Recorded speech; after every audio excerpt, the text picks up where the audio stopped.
Hola compañeros, hoy vamos a hablar de leucemia linfoblástica aguda, pronóstico y tratamiento. Mi nombre es Andrea Martínez Borbón, soy residente de segundo año de hematología y me coordina la clase la doctora Nancy Delgado.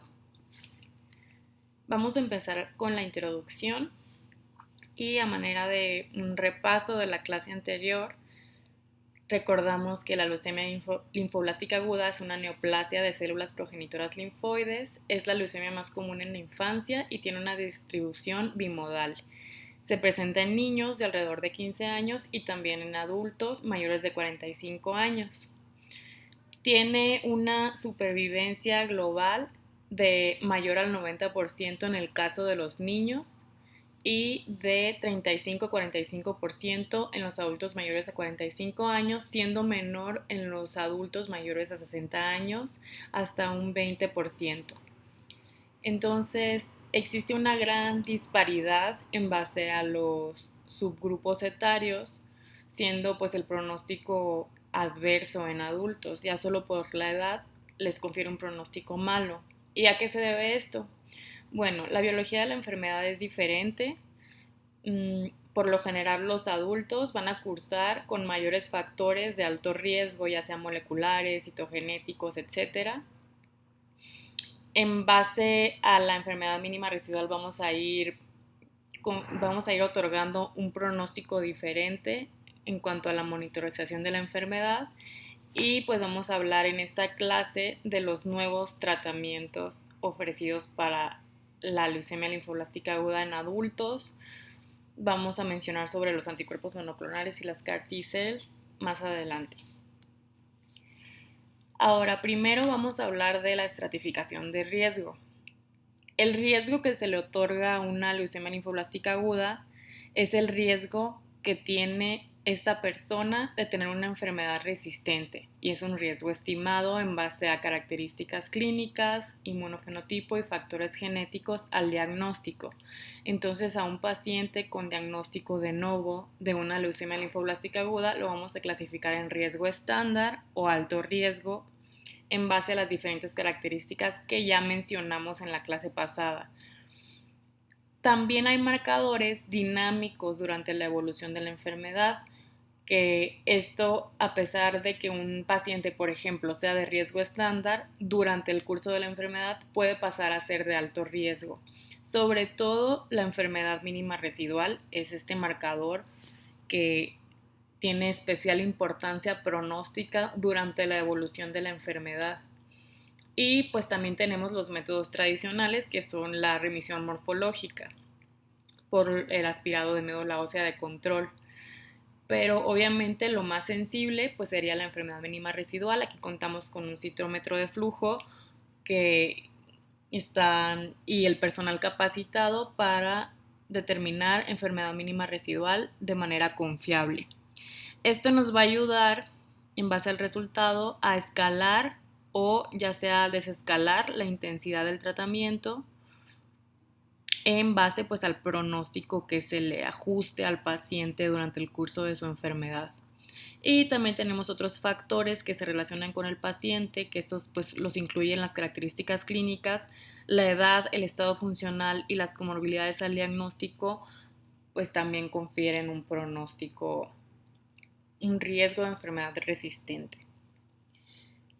Entonces, en los marcadores de mal pronóstico que ya se habían mencionado por nuestra compañera Adriana la clase pasada, están la edad, el recuento de leucocitos al diagnóstico para leucemia B mayor a 30.000 y para T mayor a 100.000, el inmunofenotipo, que CD20 positivo en las leucemias B le confiere un alto riesgo, CD13 positivo y CD1A negativo en la T también. La respuesta morfológica es otro factor de mal pronóstico. Si se tiene falla a la respuesta temprana a esteroides o si se tiene falla para alcanzar remisión completa en 4 semanas después durante la inducción, esto es de mal pronóstico. La citogenética, que bueno, ya la había mencionado en la clase pasada. Y en cuanto a los factores genéticos, para leucemia linfoblástica aguda B, si es una leucemia Philadelphia-like, es un alto riesgo. Un poquito más adelante vamos a hablar más de esto. La mutación KMT2A o MLL también le confiere alto riesgo. Y KZF1 de lesión o mutación es de alto riesgo para leucemias B. En las leucemias linfoblásticas agudas tipo T, el precursor temprano de células T es de alto riesgo, Notch1 y FBWX7 no mutado, las mutaciones de RAS son de alto riesgo y bueno, durante el curso de la enfermedad, como les había comentado, el marcador dinámico es la enfermedad mínima residual. Si esta es positiva en cualquier momento después de la inducción, es automáticamente una leucemia de alto riesgo. Ahora vamos a hablar del tratamiento y lo dividí en estos subtemas que les menciono aquí. Primero vamos a hablar del grupo AYA, la leucemia Filadelfia positivo, Filadelfia-like, leucemia B y T, el papel del trasplante en estos pacientes, la enfermedad mínima residual y la enfermedad recaída o refractaria. Vamos a empezar con el grupo AYA. El grupo AYA comprende adolescentes y adultos jóvenes. La edad propuesta por el Instituto Nacional de Cáncer de 15 a 39 años. Hay otras definiciones que incluyen a pacientes de hasta 40 años y pues bueno, esto puede variar, pero en general y lo más aceptado es de 15 a 39 años. Este grupo se caracteriza por tener una sobrevida subóptima y tienen más características de alto riesgo comparado con los niños. Sin embargo, pues su estado funcional es mejor o es más favorable que el de los adultos. Por lo tanto, estos pacientes son candidatos a recibir esquemas pediátricos que suelen ser más tóxicos, pero que les mejorarían su sobrevida a largo plazo, llegando hasta un 70% con estos nuevos esquemas pediátricos aplicados al grupo AYA. ¿Cuál es la diferencia entre los esquemas pediátricos y los esquemas convencionales para adultos? Bueno, en los esquemas pediátricos hay dosis más altas de quimios. Las intensificaciones de estos esquemas son más prolongadas, incluyen asparaginasa y corticosteroides. Sobre todo la asparaginasa es como la principal diferencia, ya que en los esquemas para adultos pues no se incluye este fármaco. Otra diferencia es que los esquemas para pediátricos tienen mayor toxicidad, una toxicidad significativa caracterizada por pancreatitis, mayor riesgo de trombosis, eventos trombóticos y osteonecrosis avascular. Estos efectos adversos se relacionan pues directamente con la asparaginasa. Tenemos diferentes estudios que han comparado al grupo AYA con grupos control de datos históricos, donde aquí ya se ha confirmado pues que los esquemas para pediátricos les brindan un beneficio a este grupo de pacientes. En el estudio, hay un estudio en MD Anderson que comparan Hipercevad con BFM aumentado, que es un esquema pediátrico, y concluyeron que tenía una supervivencia global de 60% en ambos grupos, es decir, era comparable pues su eficacia y seguridad. Una remisión completa a 5 años, respuesta completa a 5 años de 53% con Hipercevad versus 55% con BFM aumentado. Entonces, pues aquí es donde vieron que era comparable y que era factible utilizar estos esquemas sin quitarle el beneficio de la quimioterapia a estos pacientes. Después, el protocolo CALGB 10403, que fue un estudio multicéntrico, se realizó en 318 pacientes de entre 17 y 39 años con leucemia linfoblástica aguda de novo. Aquí ya se demostró también la viabilidad de dar esquemas pediátricos a pacientes menores de 40 años. Se logró una supervivencia libre de evento a 78 meses. Comparado con el grupo control, estos son datos históricos, que fue de 30 meses, pues fue mucho mejor. Una supervivencia global a 3 años de 73%. Y se vio que los pacientes que tenían peores resultados con estos esquemas pediátricos eran pacientes de alto riesgo con Filadelfia-like y obesidad. La mortalidad relacionada con el tratamiento fue del 3%. Después el protocolo de los ingleses. Estudiaron a pacientes de entre 25 y 65 años, ampliaron un poco el rango de edad y aquí es donde se dieron cuenta que los esquemas pediátricos con asparaginasa tenían una toxicidad aumentada en los adultos. Se utilizó esquema pediátrico más asparaginasa intravenosa, pegilada, y se encontró una mortalidad elevada relacionada con el tratamiento de un 18%, pero en el análisis de subgrupos pues se vio que los pacientes, específicamente los mayores de 40 años, tenían 10 veces más riesgo de presentar toxicidad o muerte relacionada con el tratamiento. Entonces, este estudio fue el que ayudó a concluir que los adultos mayores a 40 pues tenían mayor riesgo de presentar toxicidad secundaria a el uso de asparaginasa. Después el estudio GRAL 2003, este estudió a pacientes menores a 60 años tratados con esquemas pediátricos. Se documentó una supervivencia global del 60%, pero también en el análisis de subgrupos se vio que solamente se beneficiaban los pacientes menores de 45 años, con una supervivencia global del 66%, comparado con los mayores de 45, que solo era del 41%. Y comparando los datos que se obtuvieron en este estudio con un grupo de control histórico utilizando esquema para adultos, se vio que el esquema pediátrico sí brindaba mejores resultados, pero con mayor toxicidad. Entonces, ¿cuál es la toxicidad relacionada con el uso de asparaginasa? Que sería pues la principal diferencia entre los esquemas de adultos y los esquemas para pediátricos. Hiperbilirrubinemia de 14 a 24% de los casos. Aquí estamos hablando de toxicidad grado 3 en adelante. La característica de esta hiperbilirrubinemia es que es reversible. Una vez suspendido el tratamiento, pues debe remitirse.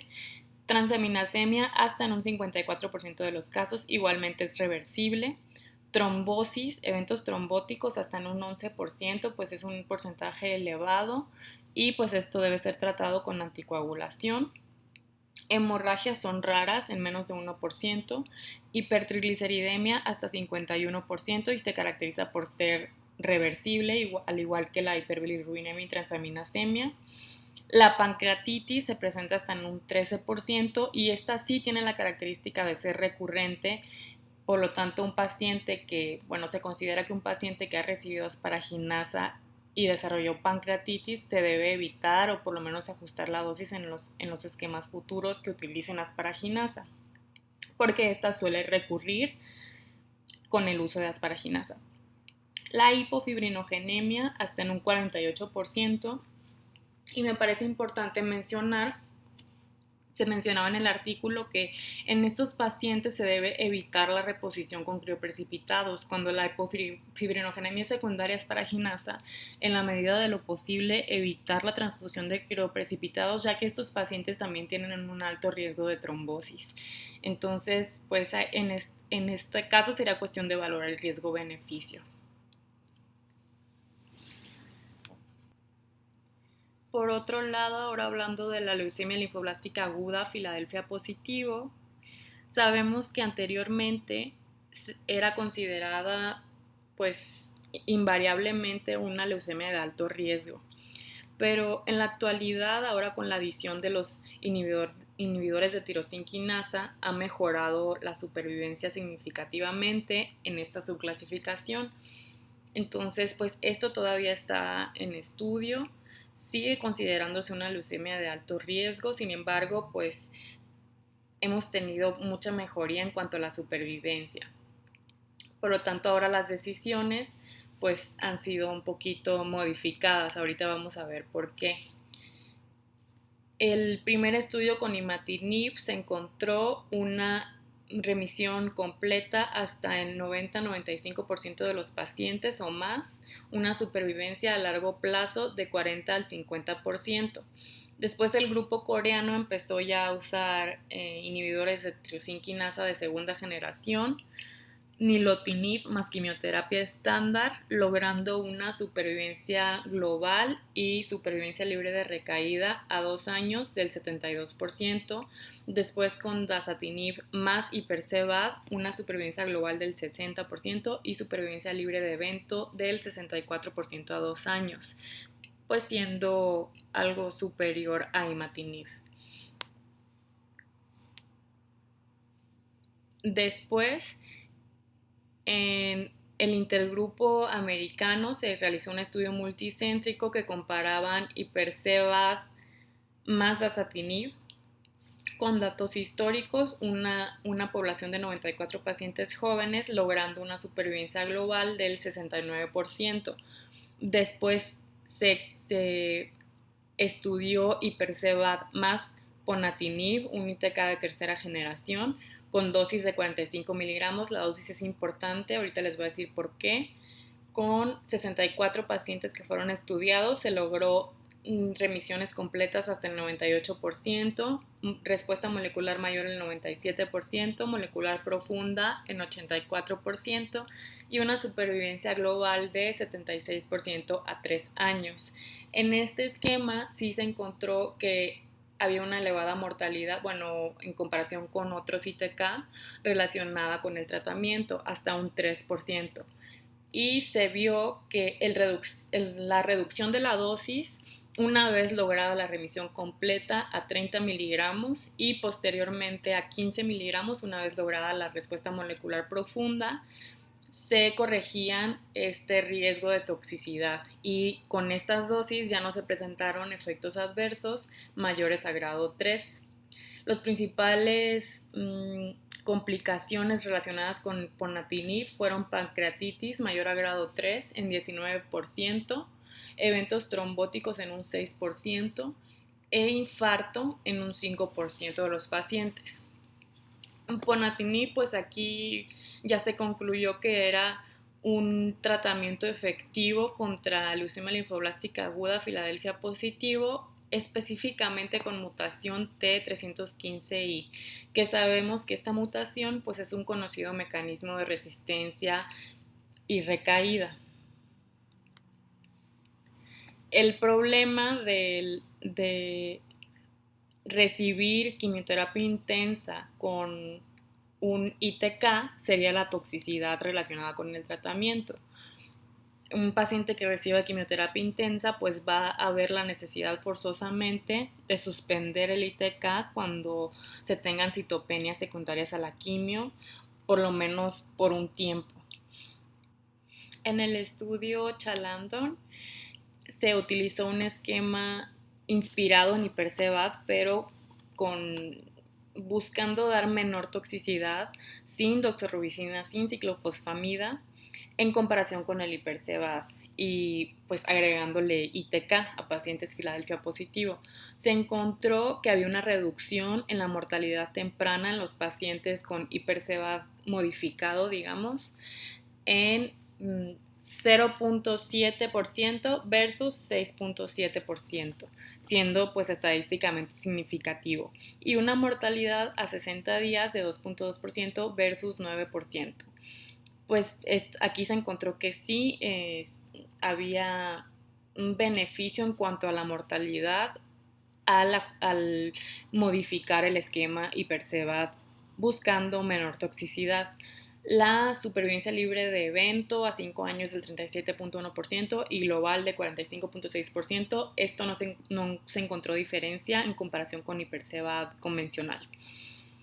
Entonces, pues es factible dar un esquema de quimioterapia buscando reducir la toxicidad con el objetivo de no suspender ITK y pues de reducir la mortalidad temprana. Otro dato que se menciona en este estudio es que imatinib intermitente, es decir, la necesidad de suspender imatinib por la toxicidad de la quimioterapia, no es una estrategia óptima para erradicar la clona Filadelfia positivo. Luego, igual en la leucemia linfoblástica aguda Filadelfia positivo en adultos mayores, la opción de primera línea pues sería una quimioterapia de intensidad reducida más ITK, otorgándole menor toxicidad y menor mortalidad durante la inducción en estos pacientes. En el estudio EWAL se dividió en dos partes. El primero se utilizó una inducción, consolidación y mantenimiento a base de pues los medicamentos que vemos aquí. En la inducción dasatinib a una dosis más alta, 140 miligramos día, más vincristina y dexa y quimio intratecal. Esto se hizo en pacientes mayores de 55 años. Después en la consolidación, menor dosis de dasatinib con 100 miligramos al día, más citarabinas, paraginasa y metotrexate por 6 meses y un mantenimiento de 18 meses, pues logrando respuestas muy favorables con remisiones completas del 96%, moleculares mayores del 65% en la consolidación y una supervivencia global a 5 años del 36%. Es importante mencionar que el 23% de los pacientes estudiados tenían la mutación T315I al diagnóstico y 2/3 partes de los pacientes que recayeron con este esquema pues tenían esta mutación, confirmando pues que es un mecanismo de resistencia.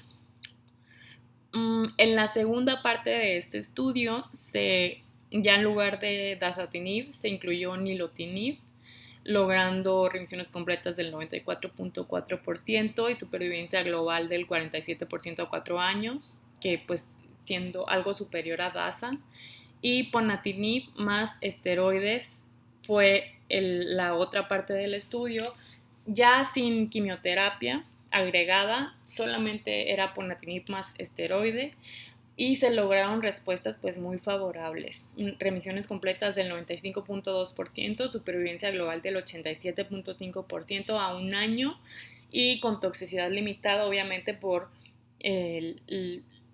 la suspensión o la opción de no dar esta quimioterapia. Este es un cuadro que resume algunos estudios en donde se han utilizado esquemas de quimioterapia estándar como Ipercevad, BFM para los pacientes del grupo Haya, Ipercevad más imatinib, más DASA, más ponatinib, o en el caso del grupo coreano que utilizaron pues su propio esquema, una quimioterapia multiagente más nilotinib. Las tasas de remisión completa en porcentaje son algo similares. Ipercevad más imatinib logra un 100% con 20 pacientes de una mediana de edad de 42 años. El 50% de estos pacientes se llevaron a trasplante, una supervivencia libre de evento de 89% a 1.7 años y global de 75% a 1.7 años. Después, esto lo podemos comparar abajo con otro estudio de MD Anderson con dasatinib, que logró respuestas completas de 96%, 43% se llevaron a trasplante y a 3 años una supervivencia libre de evento de 54% y supervivencia global del 71%. Bueno, esto es comparable, siendo ligeramente superior en cuanto a la supervivencia global con dasatinib. Algo así muy interesante de esta tablita sería el penúltimo estudio, que es de MD Anderson con 37 pacientes de 51 años, la mediana de edad, donde se estudió Ipercevad más ponatinib. Se logró una respuesta completa en 97%, solamente el 24% de los pacientes hubo necesidad de trasplante, con supervivencia libre de evento de 81 y global de 80% a 2 años, pues siendo muy positivo estos resultados, sobre todo porque a los pacientes pues no, a la mayoría de los pacientes no hubo necesidad de agregarles la toxicidad del trasplante y mantuvieron pues sus respuestas, su supervivencia global. Este es un esquema que se propuso por el intergrupo americano, donde la leucemia linfoblástica aguda Filadelfia positivo se aleatoriza para 2 brazos. A unos como inducción se les da ITK más esteroide más blinatumomab y a otros ITK más esteroide más quimio. Después de esta inducción se mide enfermedad mínima residual. Mientras se obtienen resultados se dan 2 ciclos de metrotexate a dosis altas. En caso de que la mínima sea negativa, entonces ya se pasaría a la fase de mantenimiento. En caso de que sea positiva, pasa al brazo contrario al que se le había otorgado como inducción. Si es negativa, aquí la duda sería si estos pacientes requieren o no el trasplante. Hay unos pacientes a los que se le da ITK y mantenimiento con quimioterapia a dosis bajas y no hay necesidad de trasplantarlos, y hay otros que se les da ITK y se llevan a trasplante como consolidación. Esta es la duda que todavía queda sobre qué tanto beneficio se le da a estos pacientes que ya tienen una enfermedad mínima negativa con el trasplante y si se puede evitar de manera segura esta toxicidad sin aumentar su mortalidad. Entonces, esto es lo que todavía está pues en veremos cuál será el plan, digamos, estándar para este tipo de pacientes. Ahora vamos a hablar de la leucemia linfoblástica aguda Philadelphia-like. Esta es una entidad biológica distinta, es de alto riesgo, es de mal pronóstico, tiene una expresión genética similar a la leucemia linfoblástica aguda Philadelphia positivo, pero sin el rearreglo BCR-ABL o sin el cromosoma Filadelfia. Pero las alteraciones mutacionales que caracterizan a este tipo de leucemia son alteraciones que activan vías de señalización de quinasas y eso es de donde viene su nombre Philadelphia-like. En adultos tiene una incidencia del 20 al 30%, es más frecuente en adultos jóvenes de etnicidad hispánica, tiene una supervivencia global a 5 años mucho menor en comparación a otras leucemias linfoblásticas agudas tipo B, del 23 al 24% versus 52 al 59%. Hasta el 60% de estos pacientes van a tener rearreglos en el receptor de citocinas tipo factor 2 o CRLF2 y hasta un 45% de los pacientes tienen mutaciones de JAK2. Esto es relevante para el tratamiento. Ahora, ¿qué tienen en común la leucemia linfoblástica aguda Philadelphia positivo con la Philadelphia-like? Hasta en el 73% de los casos existen lesiones en IKZF1, lo cual tienen en común este tipo de leucemias. Y es importante identificar a estas leucemias Philadelphia-like, ya que estos pacientes tienen muy mal pronóstico y ya tenemos datos clínicos que nos indican que estos pacientes, a pesar pues de no tener el cromosoma Philadelphia presente, se pueden beneficiar de ITK y también se benefician de inhibidores de JAK2 en el caso de mutaciones en JAK2 agregados a su terapia estándar, lo cual podría mejorar esa supervivencia global tan disminuida en este subgrupo de pacientes. Ahora, hablando de la leucemia linfoblástica aguda tipo B, que pues es la más común, la adición del rituximab ha mejorado significativamente la sobrevida en estos pacientes, ya que, pues como sabemos, la presencia de CD20 positivo en este tipo de leucemia, pues le confería en tiempo pasado un mal pronóstico antes de la adición de los anti-CD20.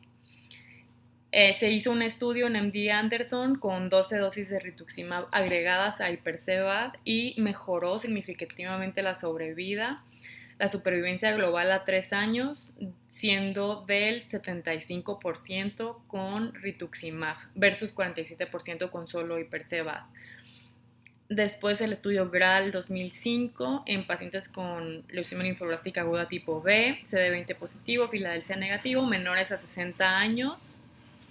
Se les dio 16 a 18 dosis de Rituxi más la quimio estándar, encontrándose una supervivencia libre de evento a 2 años de 65% versus 52% comparado con datos históricos, siendo significativo. Y una supervivencia global a 2 años del 71 versus 64%.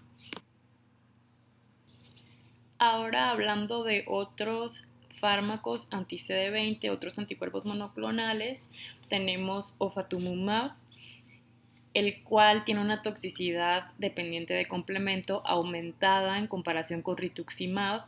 En un ensayo clínico fase 2 se evaluó el esquema Hipercevad con ofatumumab en lugar de rituximab, con una N de 65 pacientes, CD20 positivo, Filadelfia negativo, logrando respuestas completas en 98%, con mínima residual negativa el 93% a 27 meses, una supervivencia global a 2 años de 81%, siendo superior a rituximab.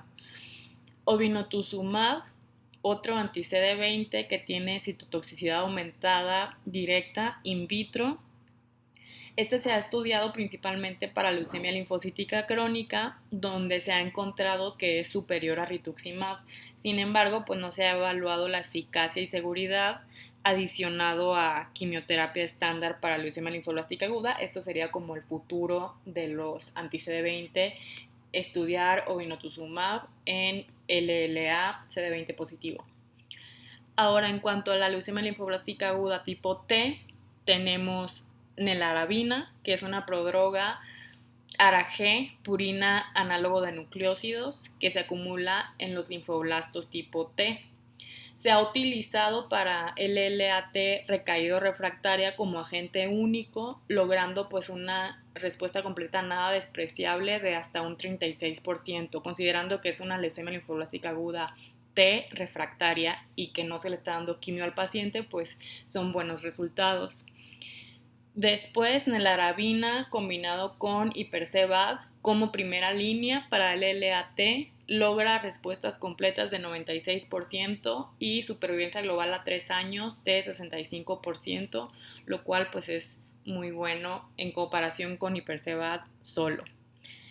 Después, en el grupo oncológico de pediátricos, se estudió a pacientes menores a 31 años con LLAT, donde se les dio nelarabina por 5 días. Es el esquema completo para este tipo de pacientes. Se encontró una mejoría en la supervivencia libre de evento a 4 años de un 88.9% versus los datos históricos de 83.3%. Sin embargo, pues todavía está en duda el uso de nelarabina en adultos, ya que el beneficio pues es incierto. Ahora, en cuanto a la leucemia linfoblástica aguda de células B madura o leucemia linfoblástica aguda tipo Burkitt, esta se caracteriza por un rearreglo del gen MYC y del gen de inmunoglobulina de cadena pesada. Son células neoplásicas originadas del centro germinal, que va a ser su característica en el marcador de inmunofenotipo CD10 y BCL6, que es lo que caracteriza a las células del centro germinal, y pues va a tener marcadores PAM-B, CD19, CD20, CD22, va a tener CD79A e inmunoglobulina de superficie con restricción a cadena ligera. En estos pacientes está indicada la quimioterapia intensiva más rituximab y se logran respuestas completas a largo plazo de 80%. Hubo un aumento en las tasas de remisión completa agregando a estos pacientes rituximab, que fue de alrededor del 70%, los datos históricos, alcanzando hasta un 85-90%. Entonces cambió también pues, el pronóstico de este tipo de leucemia con la adición de los anticuerpos monoclonales anti-CD20. El rituximab les otorga a estos pacientes una supervivencia libre de evento a 3 años del 75% y una supervivencia global a 3 años de 83%, siendo ambas superiores en comparación a esquemas de quimioterapia convencional sin anti-CD20. Después, con el esquema EPOCH, dosis ajustadas más rituximab, una N de 112 pacientes, se logró una supervivencia libre de progresión de 84.6% y global de 84.7% a 34 meses. Entonces, esta es la opción, pues, rituximab para los pacientes con Burkitt. Ahora, en cuanto a la enfermedad mínima residual, es importante saber en qué momento es importante estar monitorizando la enfermedad mínima residual. Como ya les había dicho, este es un marcador pronóstico también, pero es un marcador pronóstico dinámico que tenemos que estar haciendo durante el curso y evolución de la enfermedad. El primer momento en el que está indicado el medir enfermedad mínima residual es después del primer ciclo de inducción, para saber que este paciente tiene un buen pronóstico o una buena respuesta al tratamiento. Debemos tener una mínima residual menor a 0.1% o 10 a la menos 3, que sería el igual a buen pronóstico si tenemos este resultado. Después, en el momento de la remisión completa 1, que pues sería básicamente lo mismo, y debemos estar monitorizando enfermedad mínima residual bajo criterio clínico, es a los 3 meses y después cada 3 a 6 meses. Es el tiempo en el que se debe estar monitorizando enfermedad mínima residual. ¿Qué nos indicaría la persistencia o reaparición de enfermedad mínima residual después de la consolidación e intensificación? Un peor pronóstico para el paciente. Y por lo tanto, pues el tratamiento debe ser dirigido a este. Una enfermedad mínima residual positiva se considera si es mayor a 0.01% o 10 a la menos 4 ya después de recibir consolidación e intensificación. Si vemos, hay diferencia entre el primer ciclo de inducción, donde la mínima debe ser menor a 0.1%, no significa que sea negativa, pero sí menor a este porcentaje, sabemos que la respuesta es correcta y que el pronóstico es bueno. Ya después de la inducción, durante la evolución de la enfermedad, la mínima se debe mantener menor a 0.01%. Y si se mantiene así, entonces el pronóstico sigue siendo bueno. Si la mínima reaparece o persiste con 0.1%, ya se considera mal pronóstico. Una enfermedad mínima residual positiva en cualquier momento después de la inducción es indicación de trasplante alogénico de células progenitoras hematopoyéticas versus otras estrategias de intensificación, donde aquí se ha incluido blinatumomab. Ahorita lo vamos a mencionar. Sabemos entonces ya a manera de, como sintetizando, enfermedad mínima residual es una de las herramientas pronósticas más importantes, es útil para dirigir el tratamiento subsecuente y para ver la necesidad del trasplante en estos pacientes. Y es importante que ésta se realice en laboratorios con experiencia y capacitados. Aquí tenemos la citometría de flujo, pero existen otros métodos de medición como los basados en PCR y la secuenciación de siguiente generación.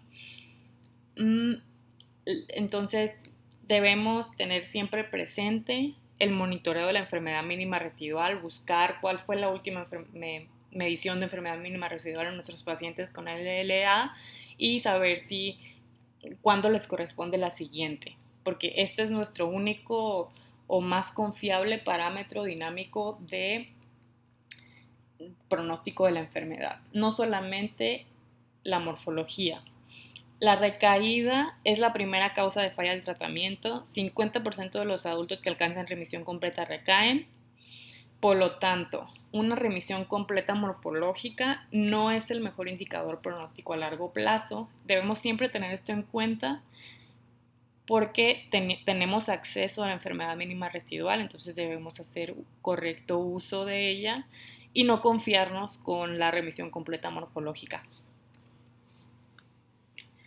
Ahora, en cuanto al trasplante, sabemos que una leucemia linfoblástica aguda, si se clasifica de entrada al diagnóstico como de alto riesgo, está indicado trasplante en la primera remisión completa.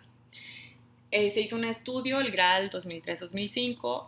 Este también reportó encontraron factores que predicen el beneficio del trasplante en la primera remisión completa. Estos factores fueron enfermedad mínima residual positiva después de la inducción, presencia de la mutación IKZF1 en leucemia B, ausencia de Notch1 o FBXW7 en T. Y la pregunta que sigue estando abierta es: ¿los pacientes que tienen enfermedad mínima residual negativa después de blinatumomab se deben o no trasplantar? Eso es lo que todavía pues no sabemos. Actualmente sí se recomienda el trasplante a manera de consolidación, pero pues el futuro sería tratar de evitar la toxicidad del trasplante sin darle al paciente mayor riesgo de recaída. En la leucemia linfoblástica aguda Filadelfia positivo, ahora ya es incierto el beneficio del trasplante en la primera remisión completa después de la introducción de los ITK, porque ahora sabemos que pacientes que después de la inducción y manejo con ITK logran respuesta molecular mayor o profunda, tienen un buen pronóstico, por lo tanto pueden no beneficiarse de la intensificación adicional con trasplante, al contrario, que les confiere pues toxicidad y riesgo de muerte. Entonces se pudiera evitar el trasplante si la respuesta es adecuada. En el estudio Chalandon de trasplante en primera remisión completa se observó una mejoría en la supervivencia libre de recaída y supervivencia global, pero los beneficios no fueron para todos. En el análisis de subgrupos se vio que los beneficios eran para los pacientes de alto riesgo con leucocitosis mayor a 30.000 al diagnóstico y los pacientes que no alcanzaron respuesta molecular profunda después de 2 ciclos de quimio. Entonces, no es una receta de cocina de LLA Filadelfia positivo, trasplante en primera remisión, no.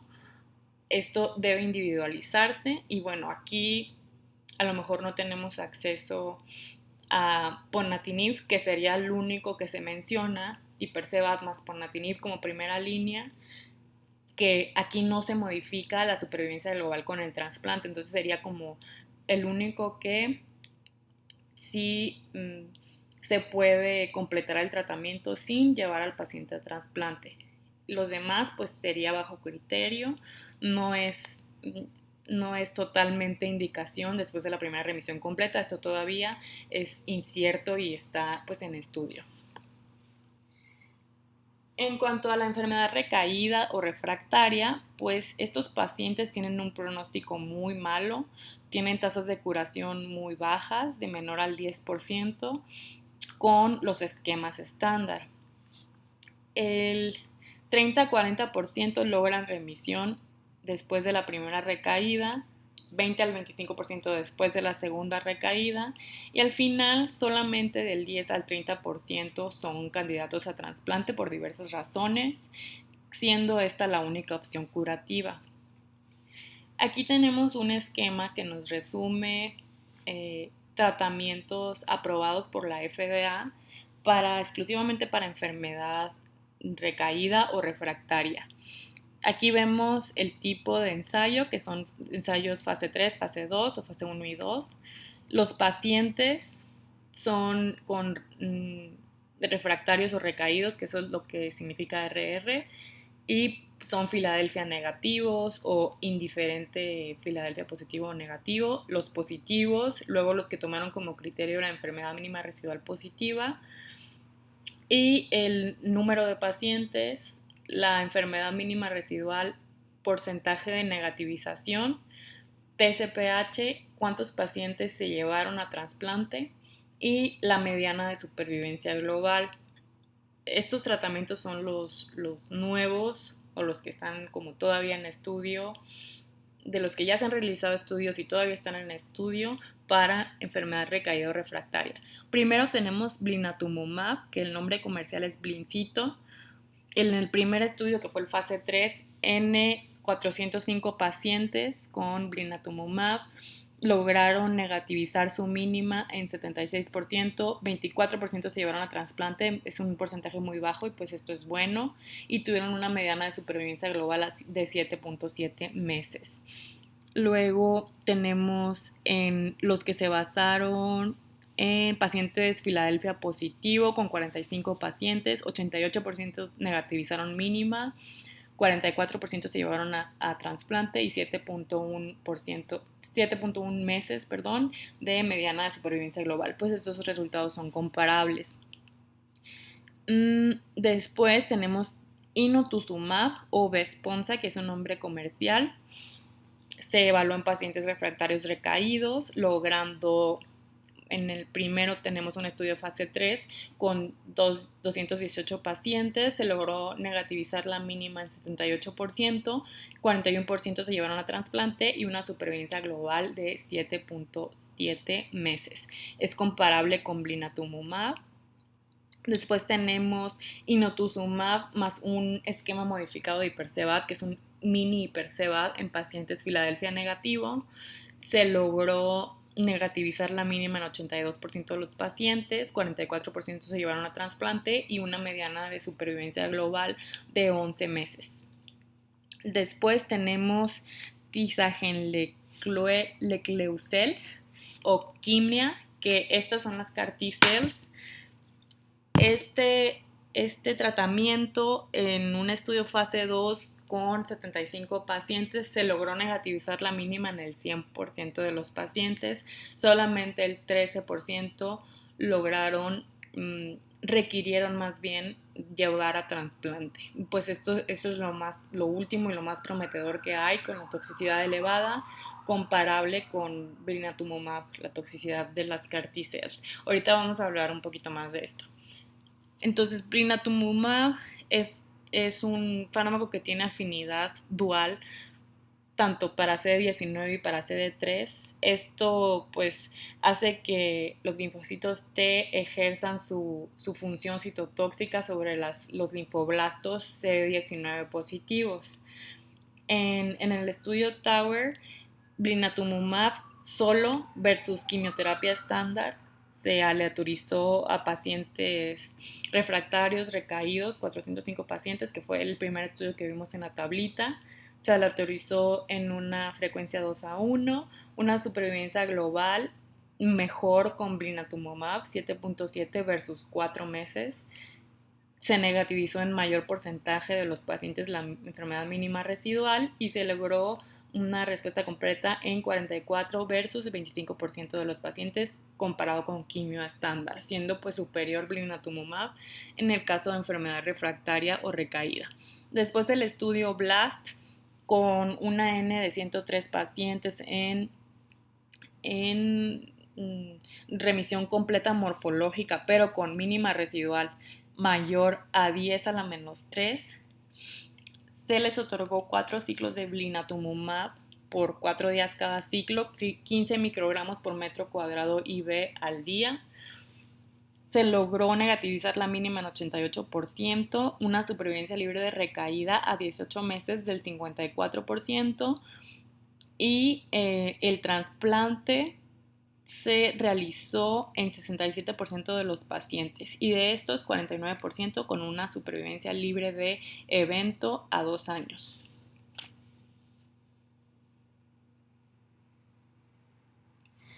Después, como para resumir los efectos de blinatumomab, induce respuestas completas, induce respuestas durables sin tratamiento subsecuente, pero son transitorias, a pesar de que son duraderas, son transitorias. Entonces se sigue recomendando actualmente el trasplante, que era la pregunta abierta que todavía está. Actualmente se sigue recomendando el trasplante después de blinatumomab para prevenir una recaída. Las recaídas después de las respuestas iniciales se manifiestan por leucemia, CD19 positivo y característicamente en un subgrupo de pacientes la presentación puede ser extramedular, pues este dato es importante tenerlo en cuenta en pacientes que han recibido blinatumomab. Un tercio de estos pacientes recaídos después de blinatumomab responden a un segundo tratamiento con blinatumomab, entonces es un tratamiento pues seguro mm, tiene una toxicidad aceptable considerando que estos pacientes pues tienen un muy mal pronóstico si se mejora su sobrevida en general. La toxicidad es similar a CAR T-cells, que ahorita vamos a hablar de CAR T-cells, y se caracteriza por un síndrome de liberación de citocinas del 31 al 45% de los pacientes que reciben blina, y esto se trata con esteroide. La nueva como corriente que se está utilizando ahorita es premedicar blinatumomab con esteroide para evitar este síndrome de liberación de citocinas. Neurotoxicidad hasta en 49% de los pacientes, sobre todo pacientes de mayor edad, son los que presentan este efecto. Hipogamaglobulinemia también. La ventaja es que la vida media es corta y la toxicidad que se presenta secundaria a blinatumomab es reversible. Inotuzumab es un anti-CD22 glicoproteína que se expresa en linfoblastos hasta el 90% de las leucemias linfoblásticas agudas tipo B. Se ha utilizado como manejo único en enfermedad recaída refractaria, logrando respuestas completas hasta en 68% con negativización de mínima hasta en 84%. Pues estos resultados son muy buenos para inotuzumab. En cuanto a la eficacia y seguridad, se realizó un estudio multicéntrico que comparó como tratamiento único 6 ciclos de inotuzumab versus quimio estándar, siendo mejor las respuestas, las tasas de respuesta de 80.7 versus 29.4%, pues es demasiada la diferencia. Se negativiza la mínima hasta en 78.4 de los pacientes, igual es demasiada diferencia comparado con 28.1 de quimio estándar.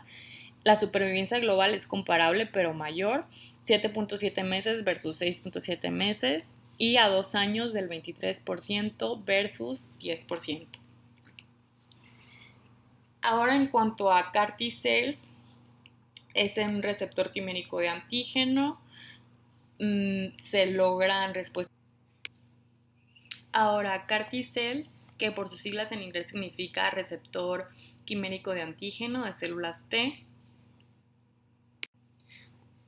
se logra con este tratamiento una respuesta completa en alrededor de 80% de los pacientes, sobre todo multitratados, obviamente refractarios a tratamiento. En un estudio multicéntrico fase 2 se estudiaron a 75 niños y adultos jóvenes del grupo AYA y se encontró que se lograban respuestas completas con enfermedad mínima residual hasta en 81% de los pacientes, supervivencia libre de evento a 12 meses del 73% y una supervivencia global de 19.1 meses. Bueno, este tratamiento consiste en la extracción de células T del paciente, se extraen los linfocitos T y se modifican mediante ingeniería genética para que se dirijan hacia un antígeno específico del tipo de leucemia con el que cursa el paciente. El tratamiento consiste en una infusión única de tisagenlecleucel y que este tratamiento pues es producido por Novartis. La producción es compleja y es cara, pero pues como vemos los resultados son muy favorables para estos pacientes, sobre todo estos pacientes que tienen de entrada pues ya muy mal pronóstico, un paciente que es refractario recaído, pues sí le estamos ofreciendo algo que realmente puede modificar su sobrevida. En este mismo estudio se vio que CAR T-cells persistieron en la circulación durante una mediana de 168 días, por lo tanto se concluyó que la inmunovigilancia que confiere pues es duradera. Los efectos adversos principales, como ya habíamos mencionado, son comparables con blinatumomab, síndrome de liberación de citocinas, aunque en mucho mayor porcentaje que blinatumomab, 77 hasta 83% de los pacientes que reciben CAR T-cells van a desarrollar este síndrome. Por lo tanto, se ha propuesto que se dé un tratamiento concomitante con tocilizumab, buscando pues disminuir la incidencia, o tratamientos anti-interleucina 6. Eventos neurológicos hasta en 43%, su frecuencia se relaciona con la carga tumoral, es decir, los pacientes que tengan menos de 5% de blastos al momento de recibir CAR T-cells tienen menor frecuencia de estos eventos adversos.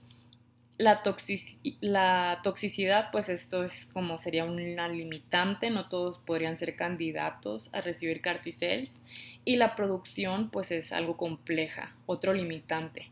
Esto implica retraso en el tratamiento y pues un aumento en la carga de la enfermedad posible previo a recibir el tratamiento, lo cual le daría más riesgo de toxicidad al paciente. Esta es una tablita que resume diferentes estudios que se han hecho con CAR T-cells. Son pocos pacientes, pediátricos, adultos, pacientes que incluso han recibido trasplantes previo a recibir CAR T-cells, y se ha logrado pues un porcentaje de negativización de enfermedad mínima residual muy bueno en 79%, 86%, una supervivencia libre de evento 67%, 79% y 53%, y una supervivencia global pues también muy buena a 6 meses o un año. 6 meses del 78% a un año del 63%. Pues es muy buena considerando, como ya hemos mencionado, que estos pacientes son refractarios. Y por último, aquí está una tablita en donde se resumen las diferentes estrategias que se tienen más recientes para el tratamiento de leucemia linfoblástica aguda y el mecanismo. Tenemos a los ITKs para la leucemia linfoblástica aguda Philadelphia-like, que van dirigidas hacia las mutaciones activadoras de vías de señalización y que podrían beneficiar a los pacientes, bueno, que ya se ha visto que benefician a los pacientes en cuanto a su sobrevida, agregar ITKs a pacientes Philadelphia-like. Luego, asparaginasa, la adición de asparaginasa con la quimioterapia. El mecanismo de asparaginasa es la destrucción de los linfoblastos por asparaginasa circulante. Bueno, esta es una estrategia nueva para sobre todo pacientes del grupo AYA que se pueden beneficiar en cuanto a sobrevida a largo plazo. Luego, inhibidores de tirosina quinasa de segunda y tercera generación.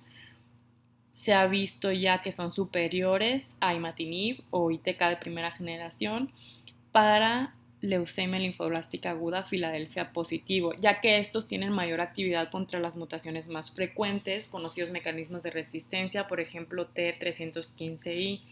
Entonces esto es como la estrategia a futuro, convertirlo en primera línea pues en nuestro medio. Luego CAR T-cells consiste, como ya les había mencionado, una reprogramación de células T donde van a estar ahora dirigidas a antígenos de superficie de blastos específicos. Y bueno, este tiene sus desventajas, que es la toxicidad y la complejidad de la producción y el costo, pero esperemos que en un futuro podamos tener acceso a este tipo de tratamientos que también pues son muy buenos y muy prometedores para pacientes refractarios, recaídos, en donde ya no tenemos más opción que brindar un tratamiento paliativo. Entonces, estos pacientes pues probablemente en un futuro tengan mayor esperanza en cuanto al tipo de tratamiento que puedan recibir.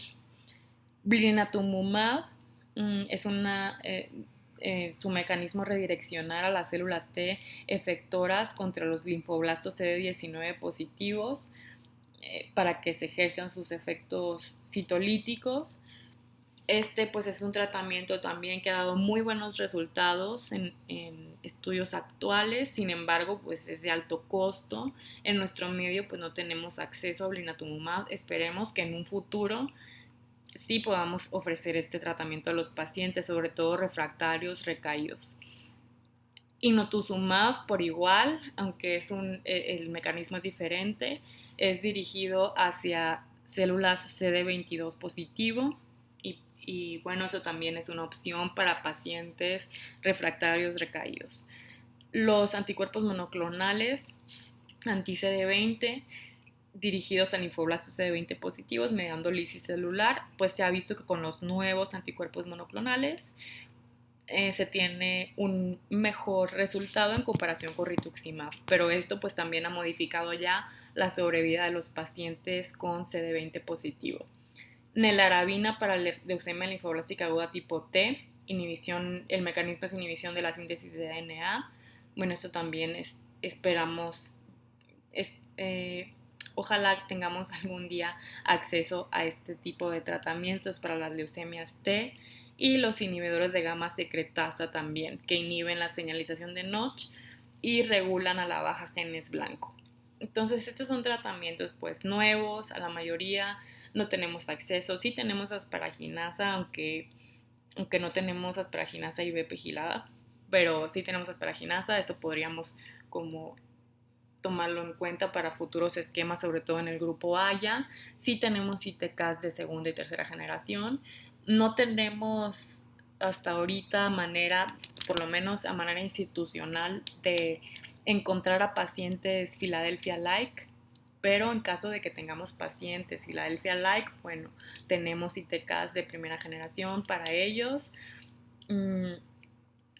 Carticel, trinatumumab, inotuzumab, esto pareciera muy lejano, pero bueno, ya existe y ya se ha visto que es bueno y ojalá que tengamos acceso en un futuro pues no muy lejano. Y esto sería todo, espero que les haya servido esta clase y si tienen alguna duda pueden escribir en el foro. Muchas gracias por su atención.